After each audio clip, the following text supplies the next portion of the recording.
actually are the conditions that help us be happy and healthy as we go through life. For the last century, we have measured our well-being as nations, as a planet, based on one particular measure: gross domestic product. If we were getting wealthier, if our economies were growing, we were thriving, we were happier. But people began to notice about 20 years ago that all of our countries had gotten wealthier, as Anna has shown us, but that in fact, as a species, we have gotten less happy. So people began to take the study of happiness and well-being much more seriously, and now the United Nations prepares a report every year from surveys all over the world asking people, what are the things that you need in your life to make you feel like your life has meaning and that you are happy? And yes, it turns out that making sure you have enough money to take care of the basic needs for yourself and your family, that's very important for happiness. But once you get beyond taking care of your basic needs, the more your income rises, happiness rises hardly at all.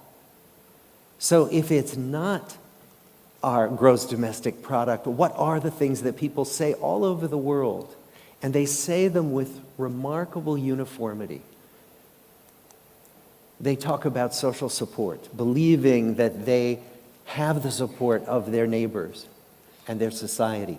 They talk about the belief that they can live a healthy life and that they can get the health care they need for themselves and their children. That they have the freedom to make the most important life choices for themselves. And everybody all over the world talks about wanting to have opportunities to be generous, not just with money, but with their energy, being able to volunteer and give of their talents to other people. And finally, trust, the absence of corruption, certainly in our governments, but also trust in each other. People want to be able to believe that they can trust their neighbors and that that contributes to a healthy life.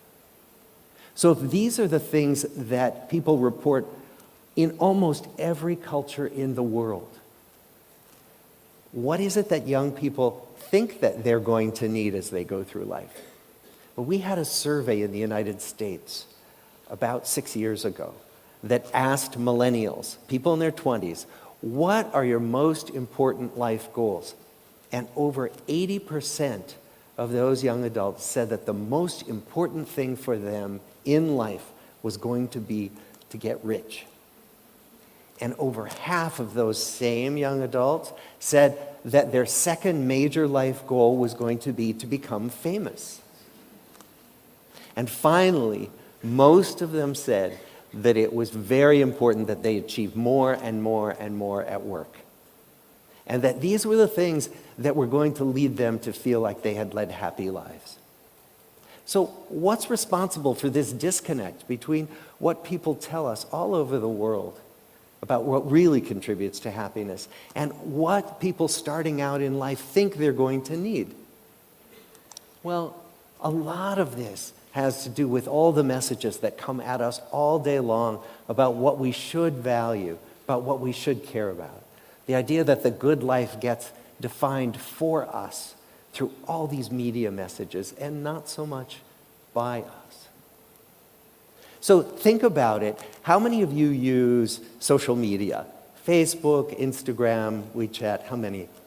Yeah, almost all of us do.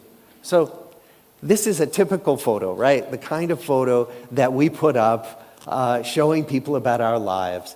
If you were coming from outer space and you didn't know anything about human beings and you wanted to know about human life, if your only source of information were Facebook and Instagram, you would believe that we were always at a party or we were always on a beautiful beach somewhere.